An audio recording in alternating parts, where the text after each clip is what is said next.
సభ్యులు ఎంత తక్కువ మాట్లాడితే అంత మంచిది అధ్యక్ష. ఈరోజు ఉన్నది లేనట్టుగా లేనిది ఉన్నట్టు ఈ రోజుకి ప్రైవేటైజేషన్ మీద ఈ ప్రభుత్వం ఆలోచన చేయలేదని చెప్పి స్పష్టంగా మంత్రి గారు చెప్పారు.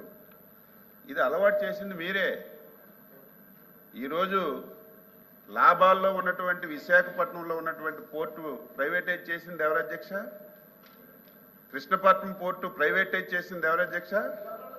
ఈరోజు రామాయంపట్నం అధ్యక్ష సభ్యులకు తెలిసి మాట్లాడుతున్నారు, లేకపోతే వాళ్ళకున్నటువంటి అలవాటు. ఎందుకంటే 2019లో అధికారంలోకి వచ్చినప్పటికీ గత ప్రభుత్వంలో ఏవైతే కాంట్రాక్టర్లన్నీ కంటిన్యూ అయ్యాయో అన్నీ క్యాన్సిల్ చేసి కొత్త వాళ్ళకి ఇచ్చారు అధ్యక్ష. ఆ అలవాటు మాకు ఉందని చెప్పి లేనిది ఉన్నట్టుగా సభ్యులు మాట్లాడుతున్నారు. రామాయంపట్నం కాంట్రాక్ట్ మార్చలేదు అధ్యక్ష, మూలపేట కాంట్రాక్ట్ మార్చలేదు అధ్యక్ష. ప్రభుత్వం అంటే కంటిన్యూషన్ ప్రాసెస్ ఇది. మళ్ళీ ఏదైనా ఆపితే పోలవరం అధ్యక్ష మీ పాపాన కాంట్రాక్టర్కు మార్చి ఈ రాష్ట్రాన్ని పోలవరం ప్రాజెక్ట్ని తగలబెట్టి మళ్ళీ లేని ఉన్నట్టుగా మీరు మాట్లాడడం ఇది భావ్యం కాదు అధ్యక్ష.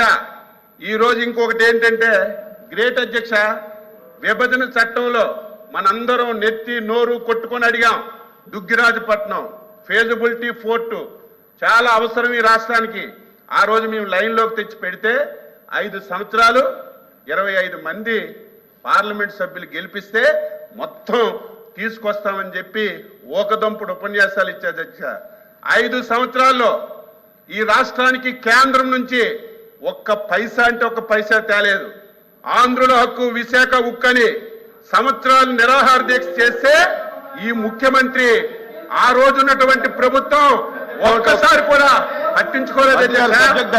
దట్ ఈజ్ ఎన్డీఏ ప్రభుత్వం, దట్ ఈజ్ చంద్రబాబు నాయకత్వంలో మళ్ళీ విశాఖపట్నం స్టీల్ ప్లాంట్ కి 12,000 కోట్ల రూపాయలు తెచ్చి దేశ చరిత్రలో అధ్యక్ష ఒకసారి కేంద్ర ప్రభుత్వం ప్రైవేటైజేషన్ చేస్తామన్నటువంటి ప్రాజెక్టు మళ్ళీ ఆ లిస్ట్ లో మళ్ళీ డబ్బులు ఇచ్చినటువంటి ప్రాజెక్ట్ అధ్యక్ష. ఈరోజు దుగ్గిరాజపట్నం అధ్యక్ష రేపో ఎల్లుండో మళ్ళీ ప్రారంభిస్తున్నాం. ఈరోజు ఈ రాష్ట్రానికి ఆస్తి 1000 కిలోమీటర్ల తీర ప్రాంతం అధ్యక్ష. ఈ రాష్ట్రానికి ఉన్నటువంటి ఆస్తి పోర్ట్లు, ఎయిర్పోర్ట్లు అధ్యక్ష. ఇవన్నీ 8 మాసాల్లో గాడిలో పెట్టి చేస్తుంటే కాంట్రాక్టులకు మార్చేశారు. ఎండ్లు పళ్ళు ప్రారంభించడం లేదు ఇష్టానుసారంగా. అవన్నీ మీరు కావాలంటే పోర్ట్ల మీద ఒకసారి చర్చ పెట్టండి. అంతకు ముందు వ్యవసాయం మీద మాట్లాడారు, దాని మీద 1 గంట చర్చ పెట్టండి. దేని మీద పెట్టినా సరే మీది మీరు తవ్వుకొని తలదించుకొని వెళ్ళడం తప్ప 5 సంవత్సరాలు ఈ రాష్ట్రాన్ని, వ్యవస్థల్ని, డిపార్ట్మెంట్లని నాశనం చేసి మళ్ళీ మీరు సన్నాయి నొక్కులు నొక్కుతామంటే రాష్ట్ర ప్రజల అమాయకులు కాదు. ఏదో మైక్ వచ్చిందని ఇష్టానుసారంగా మాట్లాడితే ప్రజలు నమ్ముతారనేది మీ అవివేకమని ఈ సందర్భంగా సభ్యులకు తెలియజేస్తూ, గత ప్రభుత్వంలో మీరు చేసిన తప్పులు ఈ రోజు ఎంత తక్కువ మాట్లాడుకుంటే అంత మంచిదని ఒక సభ్యుడిగా మీకు సలహా ఇస్తున్నాను. ఎల్ఓపి గారు కూర్చోండి, కూర్చోండి. ఎల్ఓపి గారు.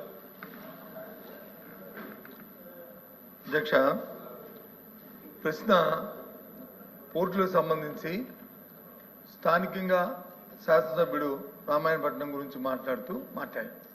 అనుబంధ ప్రశ్న వచ్చి ప్రైవేటిజం అవుతుందా లేదని అడిగారు.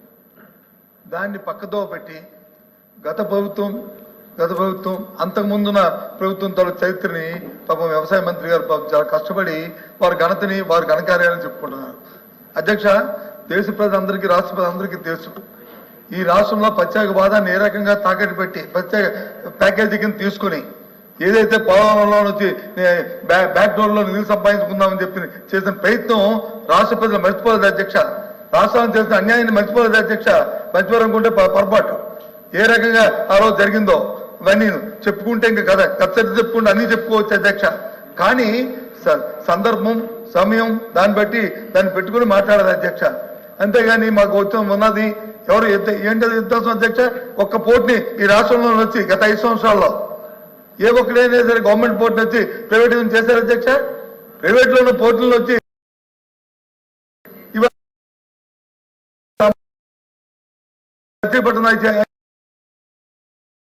మా సభ్యు అడిగింది ఏంటి? వాటిని ఏమైనా ఎంత ఖర్చు పెట్టాము, దాన్ని ఎప్పుడు లోపల పూర్తి చేస్తారు, దాన్ని ఏమి ప్రైవేట్ చేస్తారు ఆలోచన ఉందని అడిగారు. దానికి వచ్చి వచ్చి ఏదో ఘనకార్యం చేసుకొని చెప్తారు అధ్యక్ష. దాన్ని డిబేట్ పెట్టాము, అడిగాం. తమకు తెలిసి అధ్యక్ష, బీఎస్సీ మీటింగ్ లో ఉన్నారు అందరూ, అడిగాం మేము ఈ పోర్టుల మీద వాటి మీద వ్యవసాయం మీద చర్చ పెట్టండి అనేది మా ప్రధానమైన సబ్జెక్ట్ అని చెప్పి కూడా ఆ రోజు అడిగాం. మేము అడగలేదు, మేము అడగపోలే, మేము అడిగాం ఆ రోజు. పెట్టండి అధ్యక్ష, ఈ ప్రశ్నోత్తరాలు క్యాన్సిల్ చేసి పోర్టుల మీద వాటి మీద చర్చ పెట్టండి. మీరు తయారుగా ఉన్నాం, మాకే అభ్యంతరం. మేము తయారుగా ఉన్నాం అధ్యక్ష, మేము తయారుగా ఉన్నాం. మరి మేము అడగపోయేది కాదు. కానీ దయచేసి సభ్యులు, గౌరవ మంత్రులు సమయం పాటించుకొని మాట్లాడితే మంచిది.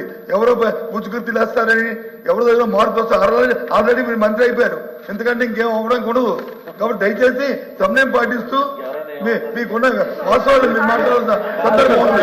దయచేసి పెద్దవాళ్ళు కూర్చోండి, అనుభవం ఉన్న వాళ్ళు, కొత్త మంత్రులు అయితే మాట్లాడచ్చు, కొత్త మంత్రులు అయితే మాట్లాడచ్చు. కానీ మాట్లాడుతా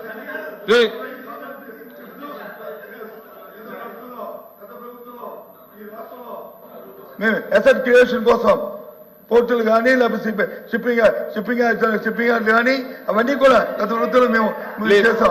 దాంట్లో ప్లీజ్ కూర్చోండి. ఇప్పుడు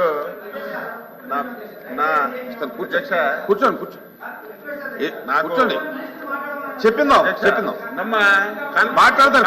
కలెక్టివ్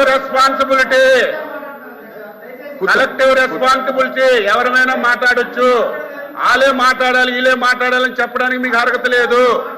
ఎవరైనా స్పందించవచ్చు. Collective responsibility. నేను చెప్పింది తప్పైతే దానికి నువ్వు మాట్లాడాలి, నువ్వు మాట్లాడకూడదంటే తప్పది. అధ్యక్ష 1 minute అధ్యక్ష. గౌరవ బొత్స సత్యబాబు గారు నా గురించి వ్యక్తిగతంగా కూడా మాట్లాడారు. ఏదో ఎమ్మెల్యే అయిపోయారు, మంత్రి అయిపోయారు. నేను నిరంతరం ప్రజా జీవితంలో ఉన్న వ్యక్తిని అధ్యక్ష. మీలా గాలి వస్తే గెలడం, గాలి లేకపోతే ఓడిపోవడం ఎప్పుడు నా లైఫ్లో లేదు అధ్యక్ష. గాలి వచ్చినా గాలి లేకపోయినా ఎట్టి క్లిష్ట సమయంలో అయినా సరే గెలిచే వ్యక్తిని అధ్యక్ష. నాకు ఎప్పుడు కూడా అధ్యక్ష కూర్చోండి, ఎప్పుడు కూడా పదవుల మీద ఎప్పుడు వ్యాహం లేదు అధ్యక్ష.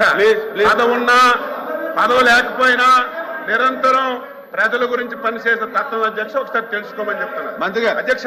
ఒకసారి అధ్యక్ష, ఓకే మీరే ఏదో మొత్తం ఎసెట్స్ ఇప్పుడే గౌరవ ప్రతిపక్ష నాయకులు మేమేదో ఎసెట్స్ అన్ని పెంచడానికి మేము కొన్ని నిర్ణయాలు తీసుకున్నామని చెప్పి ప్రతిపక్ష నాయకులు చెప్పారు అధ్యక్ష. రామాయపట్నం పోర్టు అధ్యక్ష 2019-24 అధ్యక్ష. రామాయపట్నం పోర్టు వీళ్ళు అసెట్స్ పెంచడానికి, ఈ రాష్ట్రానికి మేలు చేయడానికి పోర్టులు కడితే ఐఎమ్ వెల్కమ్ అధ్యక్ష. ఎవరు మంచి పని చేసినా సరే దాన్ని మేము ఎప్పుడు కూడా విమర్శించమధ్య. ఈరోజు రామాయపట్నం పోర్టుకి 1865.79 కోట్ల రూపాయలు మంజూరు చేశారు అధ్యక్ష. 5 సంవత్సరాల్లో 160 కోట్లు ఖర్చు పెట్టి మేము ఎసెట్స్ క్రియేట్ చేస్తున్నామంటే ఇది ధర్మం అధ్యక్ష. ఈరోజు మచిలీపట్నం పోర్ట్ అధ్యక్ష 744 కోట్ల అధ్యక్ష, ఒక పైసా ఖర్చు పెట్టలేదు. మూలపేట పోర్ట్ అధ్యక్ష 1158 కోట్లకి 240 కోట్లు ఖర్చు పెట్టారు అధ్యక్ష. ఇప్పుడు అవన్నీ కూడా గౌరవ సభ్యులు మాధవరావు గారు చెప్పినట్టుగా మీ అలవాట్లు మాకు లేవు. ఏవి కాంట్రాక్టుల్ని క్యాన్సిల్ చేయడం లేదు. పాత కాంట్రాక్టుల్నే మీరు విపరీతంగా రేట్లు పెంచి 10 రూపాయలు అవ్వాల్సిన పని 100 రూపాయలు చేస్తే మళ్ళీ ఒక్కసారి ఏంటని రివ్యూ చేసుకొని మళ్ళీ దాన్ని కొనసాగించడానికి ప్రయత్నం చేస్తున్నాం తప్ప ఈ రోజుకైతే పాత కాంట్రాక్టర్లే పనులు చేస్తున్నారు. రెండవది ప్రైవేటైజేషను ఈ రోజు వరకు ఈ ప్రభుత్వం చేయలేదు. గత ప్రభుత్వం కృష్ణపట్నం కానీ విశాఖపట్నంలో ఉన్నటువంటి గంగవరం పోర్టు కానీ ప్రైవేటైజ్ చేసినటువంటిది గత ప్రభుత్వం.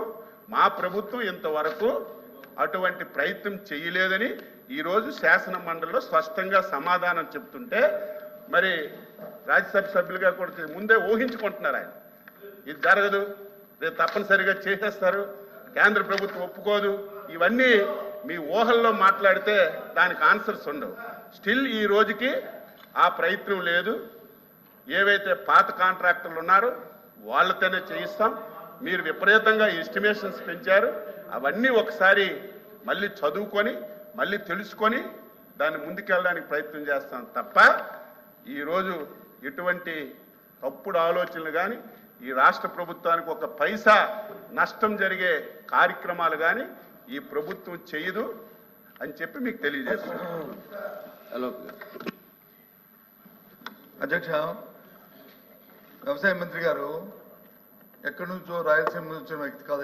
ఆయన కూడా నేను ఒకే ప్రాంతం నుంచి వచ్చాను అధ్యక్ష. ఆయన తాలూకా రాజకీయ చరిత్ర, నా తాలూకా రాజకీయ చరిత్ర కూడా బాగా క్షుణ్ణంగా తెలిసిన వాళ్ళు అధ్యక్ష. కానీ ఒక ఆక్షేపమైన మాట నీకు అవసరం మాట్లాడాలి అధ్యక్ష. గాలికి నేను వచ్చాను, గాలికి వచ్చిన మేము గాలికి వచ్చాను అన్నారు అధ్యక్ష. నేను మొదటిసారి పార్లమెంట్ సభ్యుడు అయింది 96 సంవత్సరం నిలబడి 99వ సంవత్సరం అధ్యక్ష. ఈ రాష్ట్రంలో 25 మంది పార్లమెంట్ సభ్యులు 42 మంది ఉంటే అందులో కాంగ్రెస్ తో 5 గెలిచాం అధ్యక్ష. నేను ఆ విషయం ఆయన తెలుసు అధ్యక్ష. తెలుగుదేశానికి వ్యతిరేకంగా ఆ రోజు గెలిచిన 5గురిలో నేను ఒక అధ్యక్ష. నా భార్య వచ్చి ఆ రోజు తెలుగుదేశం ఎగ్నిస్ట్ గా జిల్లా చైర్మన్ అధ్యక్ష. నేను గాలి కాదు అధ్యక్ష. ఆ విషయం వారికి తెలుసు, దయచేసి. కానీ ఈ రకంగా కించపరచడం ఉంది ఆయనగా తగిన అధ్యక్ష. ఒక నిమిషం, నేను దీని సబ్జెక్ట్ మాట్లాడారు అధ్యక్ష. సభ్యులు మాట్లాడారు కాబట్టి గౌరవ మంత్రి గారిని అది విత్డ్రా చేసుకుంటే ఆయన గౌరవం మనకు గౌరవం, మన ప్రాంతానికి గౌరవం.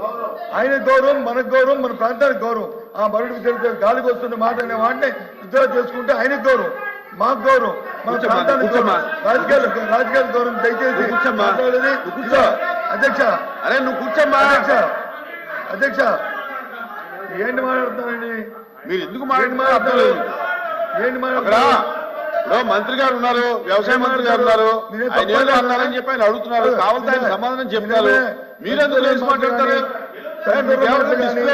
లేదు, కించపరిచే మాటలు కానీ మాట్లాడదమ్మా. ఇంత అధ్యక్ష చెప్పండి, కించపరిచే మాటలు కానీ మాట్లాడమ్మా.